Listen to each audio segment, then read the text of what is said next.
পারে, হ্যাঁ আছে। সে তার ছেলেকে দেখাচ্ছে, বুঝলেন, সে বলছে মায়ের দাঁত কোন কোন করছে, আর বাপ বলছে কি করছে,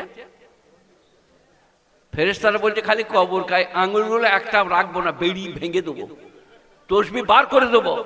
যেমনি বললে মায়ের দাঁত কোন কোন করছে, তেমনি ছুটে যা, হাত দিয়ে বলগা কোন দাঁতটা, ডান দিকে না বাঁ দিকে, এক্ষুনি ওষুধ আনছি, একটু পেয়ারার পাতা চিবিয়ে নাও, সাময়িক একটু উপকার হবে। এটা স্বামীর দায়িত্ব। তসবিহ দেখিও না, তসবিহ নিজে জায়গায় করো যত মন, কিন্তু ঠিক কাজের মাথায় তসবিহ করবে, যে লোকে ডাকবে আমাকে দেখাবো তখন বার করে,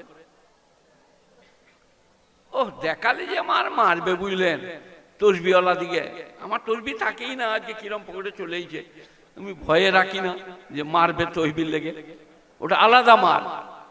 নামাজ পড়ো,